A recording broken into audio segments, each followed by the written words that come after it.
Bérangère pour la chaîne Bébé Scrap et Booking. Aujourd'hui, je vais faire un petit retour lecture sur mes 3 premières lectures du mois de juin. Alors, tout d'abord, j'ai lu Désir de pèlerinage d'Elisabeth Gilbert. Donc, au livre de poche, c'est un livre que j'ai gagné, qui m'a été offert parce que j'avais, lors du salon l'année dernière à côté de chez moi, où j'ai vu des auteurs et des autrices, qui m'a été offert par une librairie, puisque j'avais acheté 2 poches et au bout de 2 poches, on en avait un gratuit. Donc pour ce livre, j'ai fait un petit marque-page comme ça.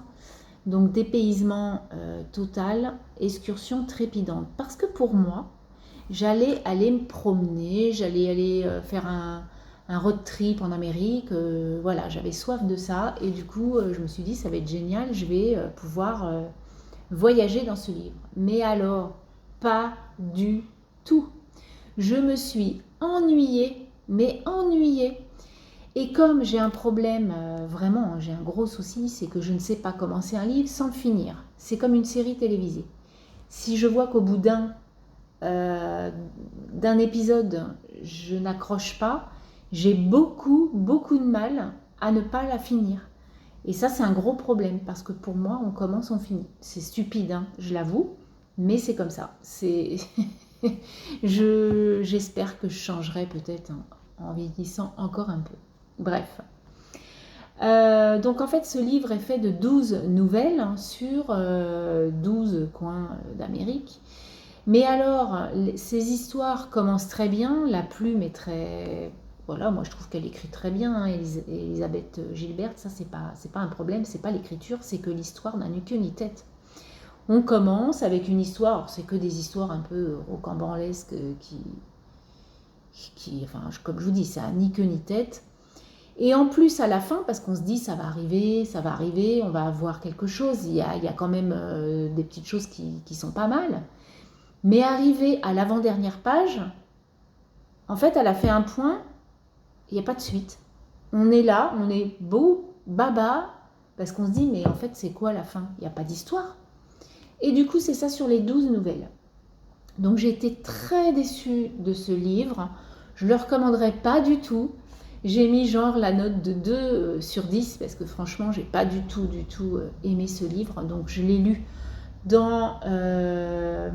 pour mon challenge, vous savez, sur le printemps, là, qu'il fallait lire 12 livres en 3 mois, donc avril, mai, juin. Donc je l'ai fini ce challenge, j'ai fini. Là, je suis en train de lire le dernier, donc il va être très rapide, parce qu'il n'a que 140 pages, je crois, ou 150 pages, donc c'est écrit quand même assez gros. Bref, là, je m'en vais. Mais alors celui-ci, no comment, et je ne sais même pas quoi en dire, tellement je me suis ennuyée et que j'ai pas du tout aimé ce livre. Et pourtant, j'en attendais, puisque Manche Priem, c'était génial et je pensais que ça aurait été aussi bien, mais pas du tout. Comme quoi, on peut être déçu par certaines lectures et elle en fait partie. Ensuite, j'ai lu Un printemps pour te succomber de Morgane Moncomble. Donc c'est le 3e de la saga Seasons, puisque le premier était sur l'automne. Le 2e, c'était l'hiver avec Lily. Le premier, c'était avec Camille. Et celui-ci, c'est avec Nolia. Voilà, donc 4 amis. Et du coup, là, on va être, donc comme je vous disais, avec Nolia et Camille, puisque l'autre protagoniste va s'appeler Camille. Donc là, dans ce bouquin, on va parler de sujets quand même assez profonds, puisqu'on va parler de relations toxiques, on va parler de prostitution et on va parler de, on va dire, atteinte à la vie privée pour pas, sur Internet, pour pas vous spoiler, le livre. Donc en fait, ce bouquin, je l'ai vraiment beaucoup aimé et je pense que c'est mon tome préféré pour l'instant des 3. J'ai aimé les personnages, j'ai aimé les lieux, j'ai aimé comment elle nous a détaillé les extérieurs, les intérieurs, les seconds personnages aussi. Et même s'il y a cette relation toxique, hein, c'était voilà, une très belle histoire. Donc en fait, On va suivre Nolia, qui est une jeune femme célibataire avec une petite fille qui est donc fleuriste et qui n'a pas grand argent. Et là, lui tombe tout cru un appel téléphonique. Elle a un rendez-vous pour aller s'occuper s'occuper d'un mariage complet, donc du début à la fin, avec les bouquets, les tables, etc. Donc en fait, un beau billet pour elle, et donc elle va surtout pas louper ce rendez-vous. Donc elle fonce à son rendez-vous. Elle voit un jeune homme assis, donc dans sa tête, elle se dit c'est le marié, donc on va attendre la mariée. Et en fait, pas du tout. C'est pas du tout le marié, mais il a fait mariner. Et lui, en plus, c'est Camille, donc, qu'elle va rencontrer ce jour-là. Et Camille, lui, par contre, c'est un milliardaire. Il a beaucoup d'argent, il compte pas ses sous, il a une vie de rêve. Et il a fait son beurre, on va dire, en créant des sites internet. Et là, le dernier né est un site sur les escortings. Donc lui, il pense que Nolia est une escort girl, donc il la laisse parler. Elle est dans son thème, lui il est dans son thème, il lui donne sa carte. Enfin, ça finit quand même en javel, le rendez-vous, parce qu'elle a bien compris que c'était pas du tout des fleurs qu'il voulait. Et du coup, voilà, c'était un rendez-vous un peu. Enfin, moi j'ai bien rigolé parce qu'en fait, dans ce livre, on rit, hein, il y a des petits trucs sympas, il y a des moments de lecture vraiment où on rit, il y a des moments beaucoup plus durs, beaucoup plus sombres, et puis il y a des petites émotions voilà, par rapport à la romance. C'est une très très belle lecture. Et du coup, il lui donne la carte, il lui dit si vous avez besoin, moi je suis tout oui, donc on peut se revoir. Elle s'en va comme ça. Et du coup, pas d'argent. Donc elle va voir ses parents parce que ses parents ont de l'argent. Et là, elle a dit j'ai que cette solution, de toute façon, il faut que je demande de l'argent à mes parents. Donc elle va voir ses parents, elle leur demande de l'argent.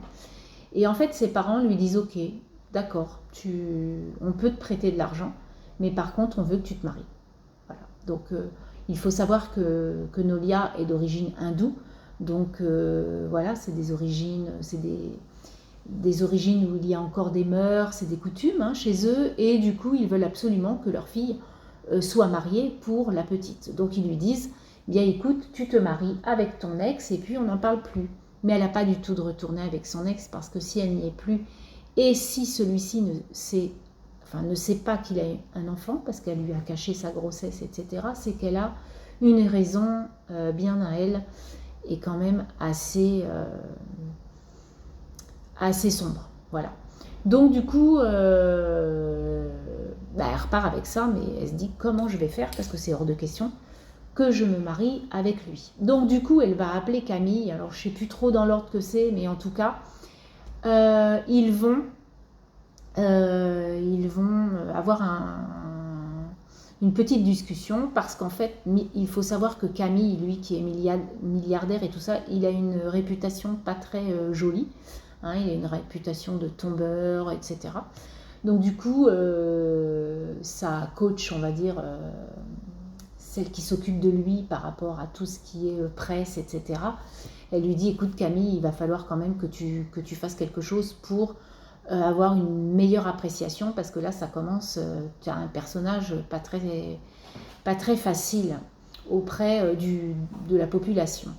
Donc du coup, avec Nolia, eh bien, la solution qu'ils ont trouvée, c'est de faire de fausses fiançailles pour que lui, il ait une réputation un peu plus sympa et elle, qu'elle puisse donc avoir de l'argent par ses parents. Voilà.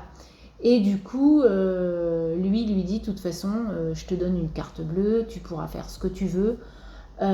Tu viens habiter à la maison, parce que naturellement, il faut qu'ils habitent ensemble pour voilà, les paparazzis, etc., puisqu'il est hyper connu.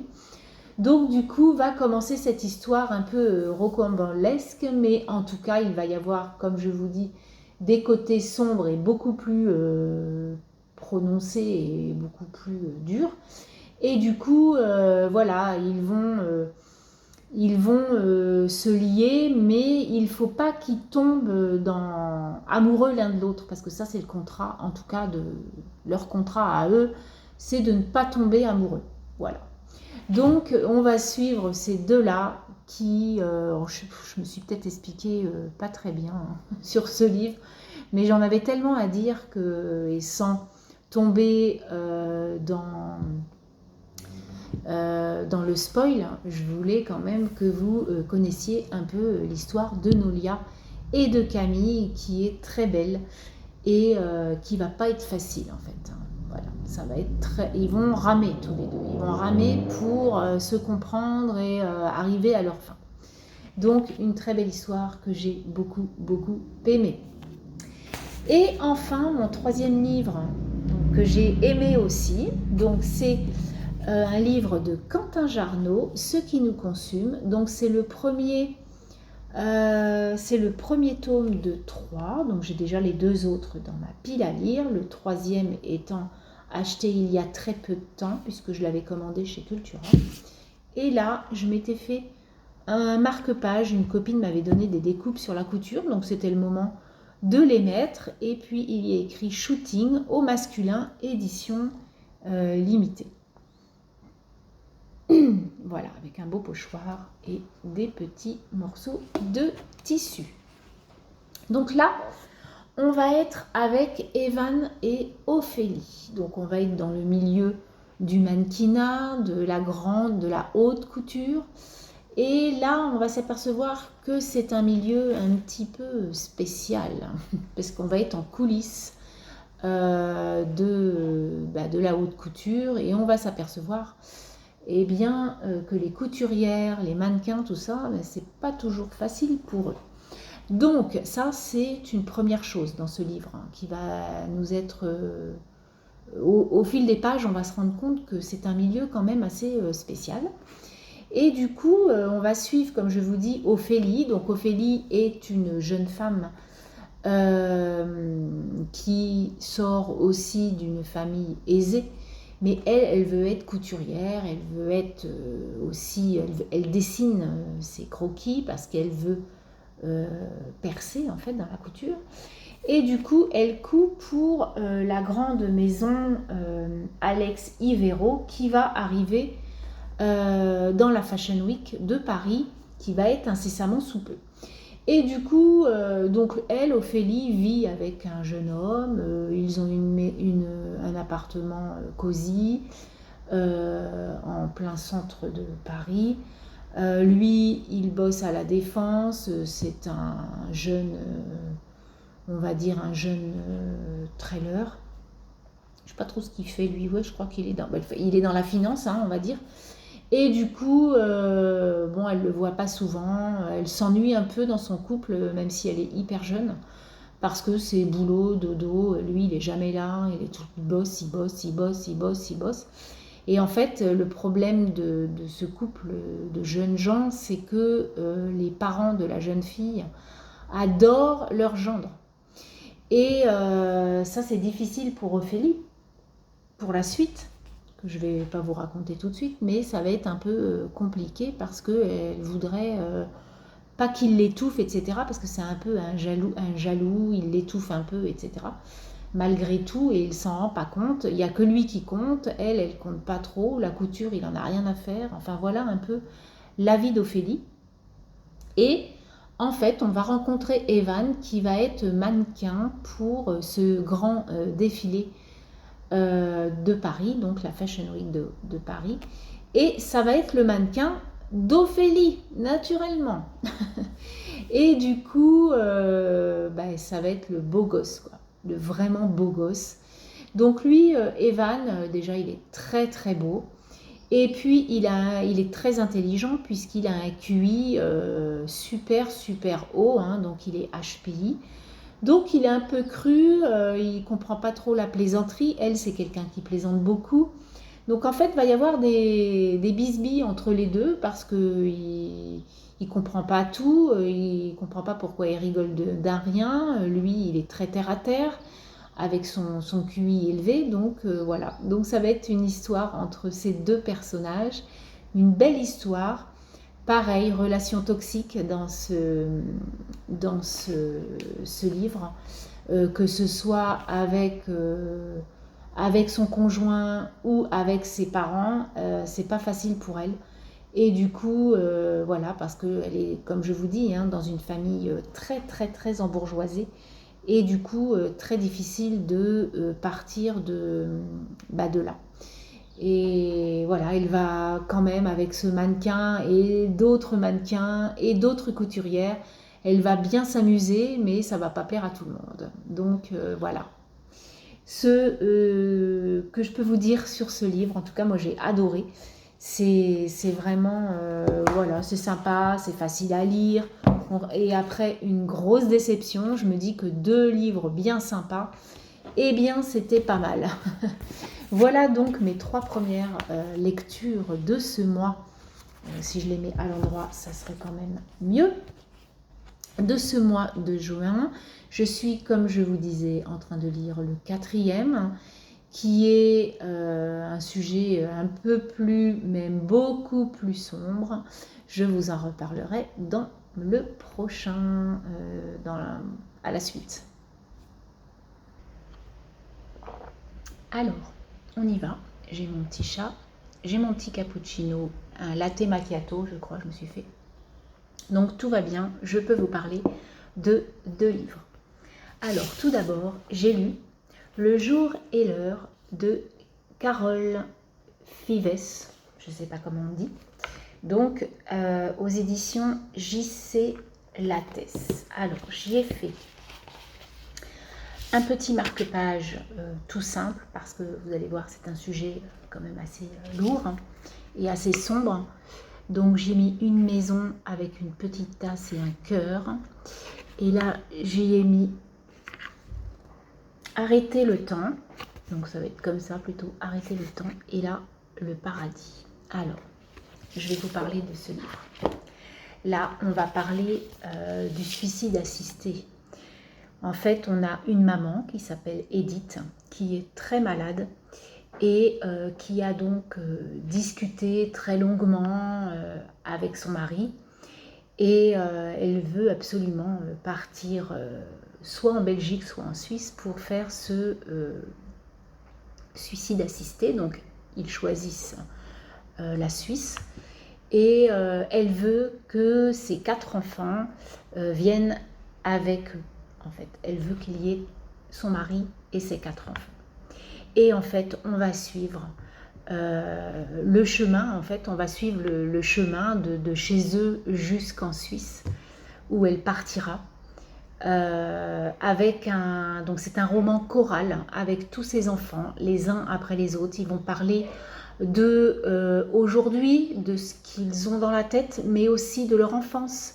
Donc on va voir cette famille, ils vont avoir des souvenirs, de magnifiques souvenirs, et puis il y a peut-être des non-dits aussi, donc ce sera peut-être l'occasion, je ne sais pas, pour dire des choses, hein, parce que pour que maman sache en fait ce qu'ils ont dans le cœur. Et vraiment, c'est un très beau livre. Alors c'est un sujet difficile, hein, soit, mais c'est un très beau livre parce que, bon, alors, c'est un sujet où on peut débattre, hein. On est pour, on est contre, on n'est ni pour ni contre, on comprend. Moi, j'aimerais, si un jour j'étais malade, j'aimerais décider effectivement de partir si je souffre, en fait. Je comprends complètement Edith et d'autres personnes qui ont fait ce choix, qui ne doit pas être simple, je pense, hein, parce que, enfin, c'est même sûr, c'est pas simple pour soi-même, hein, mais pour les autres, parce que même si on est sûr de vouloir partir parce qu'on souffre, de dire je serai pas là tel jour, telle heure, ça doit quand même être terrible en fait dans la tête. Et bon, après, l'acte en lui-même n'est pas du tout sauvage, hein, voilà, vous l'avez déjà lu ou vu ou en documentaire, hein, mais par contre pour les gens qui restent, voilà, ça doit être terrible. Moi je sais que ma fille quand elle était au Canada et qu'elle était donc aide-soignante, il y a une dame qui s'est prise d'amitié pour ma fille. Et en fait, là-bas, ils ont le droit des suicides assistés. Et du coup, elle voulait absolument que ce soit ma fille qui soit là après, pour s'occuper de son corps, pour s'occuper d'elle. Et Valentine, elle, à cette époque-là, elle était très jeune, elle avait 19 ans, oui, puisqu'elle est partie d'ici, de France, elle avait 18 ans. Oui, c'était à peu près un an après, donc elle avait 18 ans, ou 19 ans, ou à peine 19 ans, vous voyez. Et du coup, elle a dit à cette dame, oui, je serai là, c'est moi qui m'occuperai de vous. Par contre, je lui ai dit, t'es sûre, parce que déjà, c'est un jeune âge, et puis la mort, c'est quand même... voilà, je pense, on ne peut jamais être préparé, c'est pas ça que je veux dire, mais faut pouvoir le faire. Enfin, moi, je ne sais pas si je pourrais, en fait. Et elle m'a dit, maman, j'ai promis à une personne de le faire, je le ferai. Elle l'a fait. Elle a eu du mal à remonter la pente pendant quelques jours, et puis aujourd'hui, elle y pense toujours. Elle y pense toujours à cette femme, elle m'en parle très souvent. Et moi aussi, du coup, Linda, elle est dans ma tête, même si je ne la connaissais pas. C'est... Voilà. Et heureusement qu'il y a des gens comme ma fille et comme les gens du livre pour s'occuper de tous ces gens qui veulent partir, parce que je trouve que c'est fort, quoi. C'est pour accompagner, en fait, donc il y a la famille, bien sûr, mais il y a tous ces gens, mais de comment...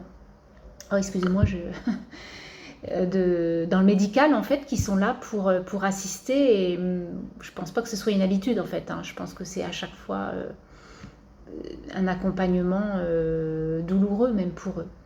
Enfin, voilà ce que je peux vous dire. Donc, un très beau livre sur un sujet quand même assez sombre, mais par contre, un sujet de société. Donc, du coup, je vous redis, donc il est petit, ce livre, il fait 140 pages, donc voilà, le sort d'Edith que l'on connaît dès le début. Alors ensuite, on va parler de Betty.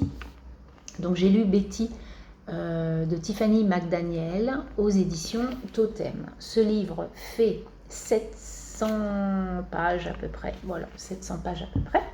Donc j'ai tout d'abord mis ce marque-page là qu'une copine m'a fait il n'y a pas si longtemps que ça avec La princesse et la grenouille, et il y a écrit Chut, je rêve. Trop choupi ce petit marque-page, comme vous pouvez voir.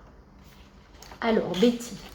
En fait, Betty, c'est la maman de l'auteur de Tiffany McDaniel, puisque tout au début, je vais vous montrer, on a la photo de Betty et elle note « Ma mère, Betty, est née le 12 février 1954 à Ozark, dans l'Arkansas, fille d'une femme aussi saisissante qu'un rêve et d'un père cherokee. » Alors, tout d'abord, on va parler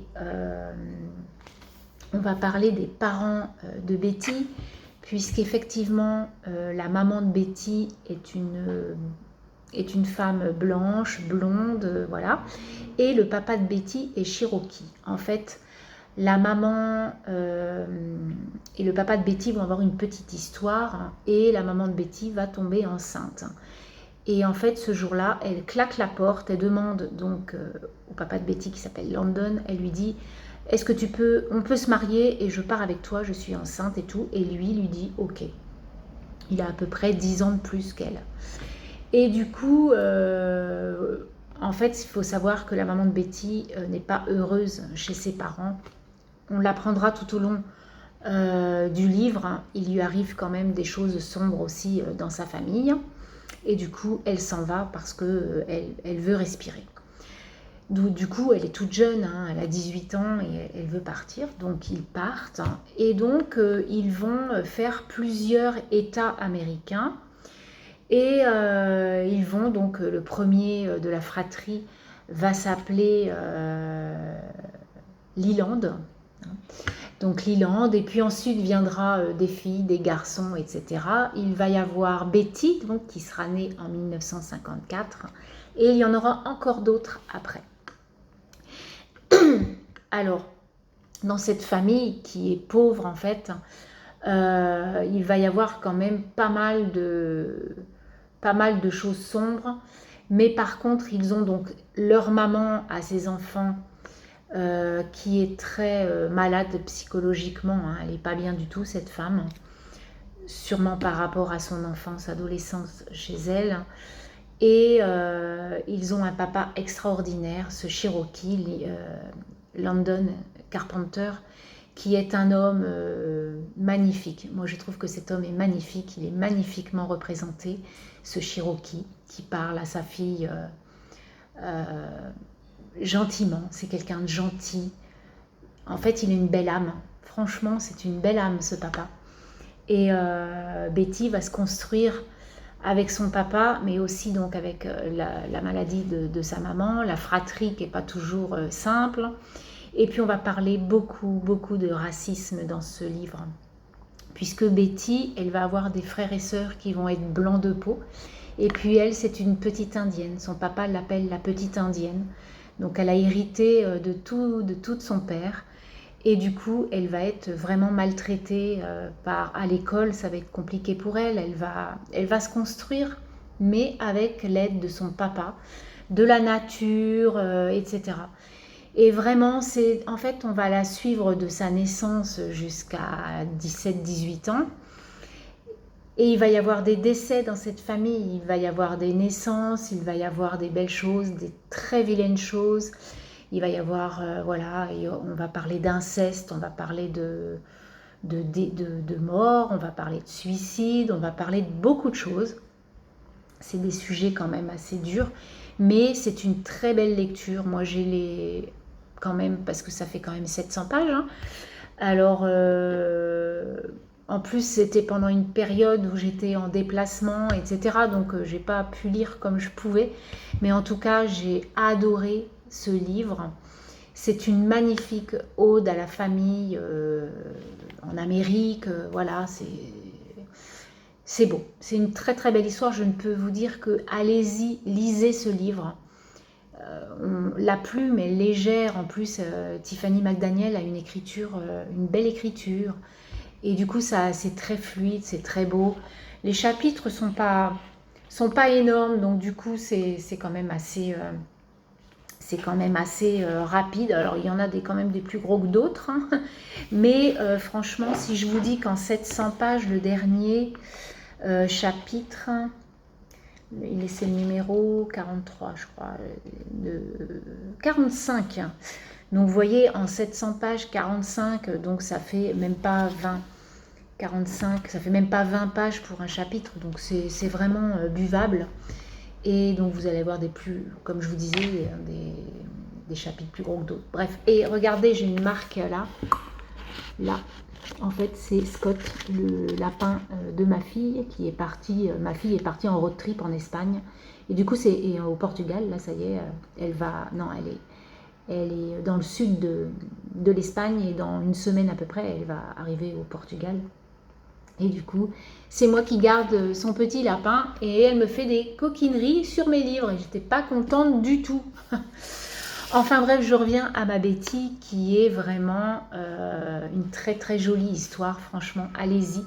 On en a plein les yeux. Et puis, comme je vous dis, il y a des sujets difficiles, mais il y a vraiment aussi de belles histoires parce qu'elle est dans la nature. C'est une jeune fille, hein, une toute petite fille tout au début, donc elle est très naïve et vraiment, ouais, c'est chouette comme tout. Donc, je vous remets mes deux bouquins, donc Le jour et l'heure de Carole Fives et Betty de Tiffany McDaniel. Je reviendrai pour mes derniers livres de cette fin juin. Alors, on y va pour mon retour de fin juin. Donc, j'ai encore 3 livres à vous présenter, puisque j'en ai lu 3. Et le premier des 3, ça va être mon Agatha Raisin du mois de juin.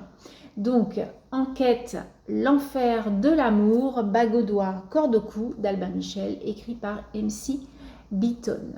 Donc, le 11e tome. Et j'ai toujours...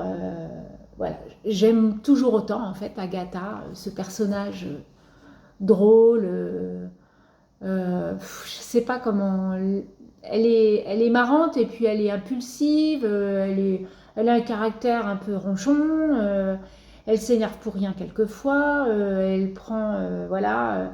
Ah non, elle a un caractère bien trempé, quoi, cette Agatha. Et elle nous fait rire parce que vraiment, il y a toujours des embûches et des trucs un peu rocambolesques à chaque fois, je vous le dis, mais franchement, c'est ça. Et du coup, je me suis bien marrée. Alors, ça a été une enquête un peu compliquée parce qu'au début, Agatha était complètement en dessous, enfin, sous la couette. Elle prenait plus du tout soin d'elle. Elle n'avait rien à faire. Elle était vraiment pas bien, presque en dépression. Et du coup, son ami Charles, il a dit, dis donc, tu vas te relever un peu là. Et puis du coup, voilà, ça a été dur, mais elle a réussi à se relever. Et puis, elle a réussi son enquête. Donc, c'est ça qui est top. Et voilà, c'est une Agatha Raisin comme on l'aime. Donc, je vais continuer au mois de juillet avec le numéro 12 que j'ai déjà dans ma pile à lire. Ensuite, j'ai lu L'homme à l'envers de Fred Vargas aux éditions J'ai lu. Donc ça, je l'ai acheté sur un vide-grenier au mois de mai, je crois. J'en avais acheté 4 des polars et du coup, j'ai lu ce premier-là. Alors, on ne va pas dire que j'ai aimé grave, hein, j'ai aimé ma lecture sans plus. Voilà, c'était une histoire pas mal. Donc en fait là on va parler de loups. Donc en fait il y a des loups qui ont franchi le Mercantour dans le sud de la France vers l'Italie. Et en fait on a des hommes qui en font des études ils vont aller jusqu'à les nommer, hein, ils vont leur donner des prénoms à ces loups. Et puis un jour, pas comme un autre, on va retrouver des brebis égorgées en fait. Donc dans le Mercantour, et puis encore d'autres, et puis encore d'autres, et puis une femme. Une femme va être égorgée, et donc là, il va y avoir une enquête de mise en place. Donc est-ce que c'est les loups? Est-ce que c'est les loups qui ont fait ça? Est-ce que c'est une personne? Enfin bon, voilà, ils ne savent pas trop. Donc, le fils de la victime, avec un vieux berger, ils vont essayer de retrouver qui tue, en fait, qui tue les brebis, qui a tué sa mère. Voilà, eux, ils vont faire un peu l'enquête à leur tour, et puis ils vont être aidés par Camille, qui est là, qui fait un peu de la plomberie, elle est musicienne, enfin, elle est un peu... voilà, elle est dans le village, et elle va être aussi avec son petit ami canadien, qui lui est venu en France parce que lui, il étudie les grizzlies là-bas dans son pays, et puis il est venu en France pour étudier les loups. Et du coup, bon, bah là, voilà, il était en plein dedans. Donc en fait, pendant leur périple, avec ces 4 personnes, il y en aura encore d'autres, des morts, donc animales et humaines. Et du coup, on va suivre tout ça. Ils vont essayer donc ils vont partir en bétaillère, en fait, c'est Camille qui va conduire cette bétaillère. Ils vont la frotter et tout ça, parce qu'une bétaillère, ça sent quand même un peu... Là-bas, il y a beaucoup de brebis, donc du coup, ça va sentir un peu l'animal, on va dire. Et du coup, ils vont faire le chemin qu'ils pressentent. Voilà, je ne peux pas tout vous dire, parce que bon, je vais essayer d'y aller petit à petit. Que le tueur, parce qu'eux, ils ont dans la tête que c'est un tueur, donc ils sont à la poursuite de ce tueur. Et en fait, il va rentrer en scène un commissaire parisien qui s'appelle Adamsberg. Et en fait, lui, il va suivre cette histoire de loin, hein, de là-bas. Puis en fait, il va arriver par chez eux pour une autre affaire, et surtout pour quelque chose d'autre en fait. Et donc du coup, ce commissaire va aider les enquêteurs à élucider cette enquête. Et est-ce qu'ils vont y arriver? Est-ce qu'ils ne vont pas y arriver? Il y a un petit retournement de situation. Moi, je l'ai senti un petit peu venir. Mais voilà, c'est une histoire ça m'a pas déplu, hein, mais voilà. Donc moi, je mets un peu de notes comme ça sur mon calepin. Et donc beaucoup notes sur 5, donc j'ai mis 3,5 à peu près, donc ça fait du 14, 3,25, ça fait du 13-14 sur 20. Voilà pour ce livre, donc c'est moyen, c'est pas mal. Voilà donc ce que je peux vous dire sur L'homme à l'envers. Et enfin, j'ai lu la nièce du cardinal, Le serment d'Henri, qui est le tome 1 de Linda Sayegh aux éditions Gaëlis. Alors ça, c'est une autrice qui habite Bordeaux, que j'ai découverte l'année dernière, en fait, chez Cultura. Je suis arrivée là pour aller acheter des bouquins et j'ai bien discuté avec cette femme. Et du coup, on s'est donné notre Instagram et tout ça. Je la suis, elle me suit, voilà, c'est sympa. Et là, je savais, donc, comme je la suis sur Instagram, qu'elle sortait donc une saga, on va dire, même si c'est 2 tomes. Je ne sais pas si c'est 2 ou 3 tomes, je ne me rappelle plus ce qu'elle m'a dit. Et donc, je me suis acheté le premier tome qui m'a énormément plu. Donc, je vais vous parler de ce bouquin. Donc, on est au XVIe siècle pour ce livre. Donc, du coup, on doit être en 1588, 1589 au début. Et il faut savoir que le dialogue qu'emploie donc Linda est le dialogue de ces années-là. Elle reprend vraiment les mots, le vocabulaire, les tournures de phrases, etc. Mais vraiment, ce livre est bien fait puisque nous avons beaucoup d'aides. Beaucoup d'aides sur l'histoire, sur les mots, etc. Donc, vous voyez, au bas des pages, on a des aides qui, voilà, on peut lire, etc. À la fin du livre, nous avons aussi, donc là, ce sont des chiffres arabes, et nous avons des chiffres romains aussi à noter. Et à la fin, nous avons les explications. Donc de 1 à 20 à 19. Voilà. Donc, voilà, le 19e mot. Enfin, oui, mot. Et là, nous avons la généalogie donc, des Richelieu, des Valois, Henri III, Henri IV les Bourbons, etc. Donc, c'est chouette. Alors, il faut savoir que dans les livres de Linda de Sayegh, on a de l'histoire, bien sûr. Elle reprend vraiment beaucoup de faits d'histoire. Mais on a aussi, donc là, on va parler de la comtesse Rosaline de Bagy, qui n'a jamais existé. C'est une invention, voilà, à elle seule. Et Ronceret aussi, voilà. Donc, tout ça, ce sont des personnages fictifs. Bref, je reviens sur mon histoire. Donc, on va avoir Rosaline de Bagy, qui est une jeune femme, qui a une petite fille de 8 ans, qui s'appelle Adèle, et qui va être à la cour du roi. Donc, cette jeune femme, Rosaline, va se prendre d'amitié pour Elisabetta, qui est, on va dire, une aide à la reine. Ça va être les premières femmes qui vont aider la reine tous les jours à s'habiller, tatati, tatata, à discuter aussi. Et du coup, donc Rosaline, elle, qui est naïve, elle va se prendre d'amitié pour Elisabetta, mais sauf qu'Elisabetta, elle est très, très, très jalouse de Rosaline parce qu'elle voit bien que Louise de Lorraine aime de plus en plus Rosaline, alors que Elisabetta est là depuis longtemps et elle ne comprend pas en fait pourquoi Louise de Lorraine préférerait presque Rosaline à elle. Donc du coup, elle est très jalouse et très mesquine pour quelquefois. Donc en fait, voilà, on va suivre ces deux personnages et puis pendant ce temps, on va suivre aussi Adèle, la petite fille, qui va avoir des amis dans cette cour.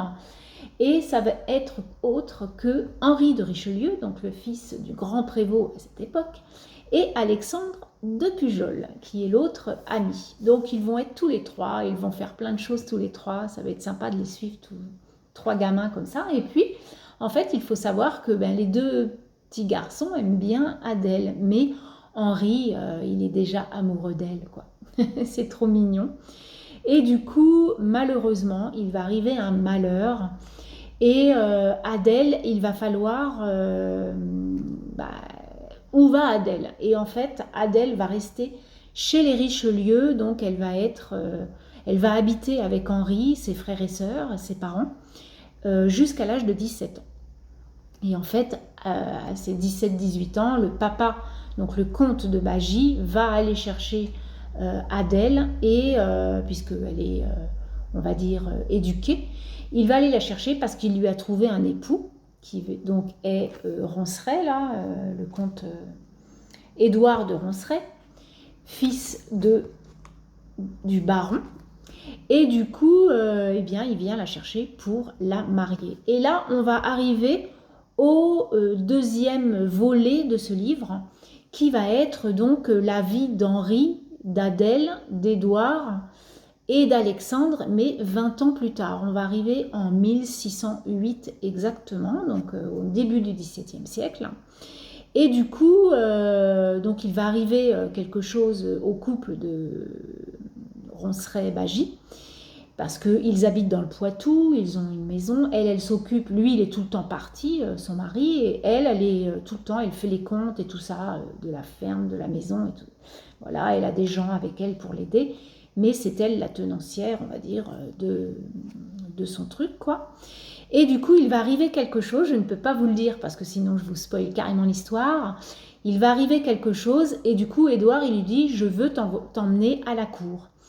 Donc, ils vont retourner à la cour, mais là, sous Henri IV, alors qu'ils étaient donc sous Henri III au départ, puisque Louise de Lorraine, c'était donc la femme d'Henri III.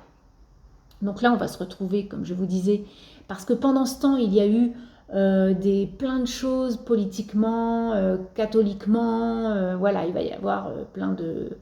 Alors, c'est pas des capes et d'épée, hein, parce qu'on en est loin, mais ça va être voilà, des trahisons, des complots, etc. Et du coup, c'est pour ça que aussi il va chercher sa fille et la marie en même temps que tout ça se met en place. Bref, nous sommes sous Henri IV et Adèle arrive donc à la cour. Et donc elle va rencontrer tout d'abord Alexandre, son vieil ami, puis Henri, qui lui, pendant toutes ces années, a essayé d'élucider le malheur qu'a traversé Adèle, mais en vain, il n'a jamais réussi à trouver ce qui s'est passé. Et du coup, il va y expliquer tout ça, mais voilà. Il va se passer tellement de choses, est-ce qu'ils vont se retrouver, est-ce qu'ils vont se perdre, est-ce qu'ils vont se reperdre, est-ce que... Voilà. Mais en fait, au fond de tout ça, il y a une histoire autre que je ne peux pas vous dire, et pourquoi elle retourne à la cour, pourquoi voilà, elle est encore amoureuse d'Henri alors qu'elle est bien avec son mari. Il y a quelque chose là-dessous, mais je ne peux pas vous le dire. Et j'ai trouvé vraiment, vraiment, vraiment génial. Je n'ai pas vu la chose venir parce qu'il y a des retournements de situation.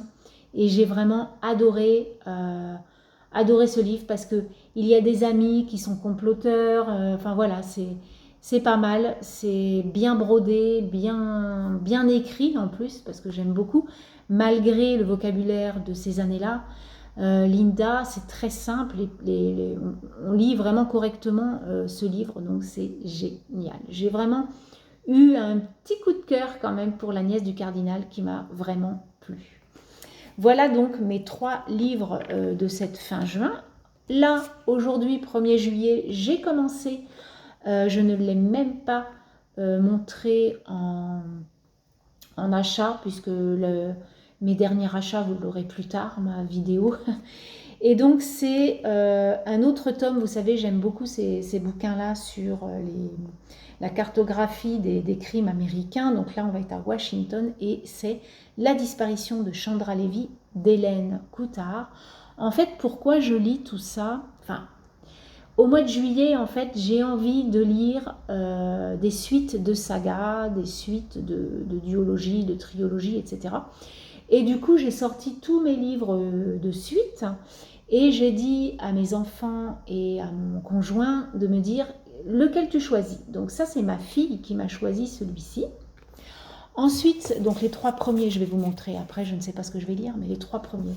Ensuite, mon fils a choisi celui-ci, donc c'est la suite, entre guillemets, de Captive numéro 1, puisqu'on a Captive numéro 2, et là, c'est le tome 1,5 sur un autre protagoniste, donc livre de Sarah Revens, qui est en débat sur les réseaux sociaux. Beaucoup ont aimé, beaucoup ont détesté, donc voilà. Et enfin, Arnaud m'a choisi Le Roi Maléfique, la suite du prince Cardan, enfin c'est pas le prince Cardan, c'est le prince je ne sais plus, et du coup Cruel, et du coup il m'a dit je veux que tu lises celui-ci. Donc voici les 3 premiers livres que je vais lire en ce mois de juillet, et je vais lire que des suites, donc du coup vous me verrez lire plein de suites de sagas ou comme je vous disais en tout cas Voilà, des suites de livres que j'ai commencé. Donc du coup, Agatha Raisin, je pense qu'il sera après Le Roi Maléfique, parce qu'il faut que je le lise, et puis après, je les laisserai choisir des bouquins pour moi. Sur ce, je vais vous laisser. J'espère que toutes ces histoires de livres vous auront plu. Dites-moi ce que vous lisez en ce moment, ou si vous avez une panne de lecture, ça peut arriver. Les beaux temps vont arriver, la chaise longue, etc. On va être en vacances, ça va être peut-être le moment de se remettre dans la lecture pour certaines personnes qui ne prennent pas le temps. J'aime pas dire qu'on n'a pas le temps parce qu'on a toujours du temps. On est toujours sur nos réseaux et tout ça. Et au lieu d'être là-dessus, eh bien, on prend un bouquin et ça change un peu et on est dans une belle histoire. En tout cas, amusez-vous bien, ayez de bonnes lectures et à très très bientôt. Bye bye.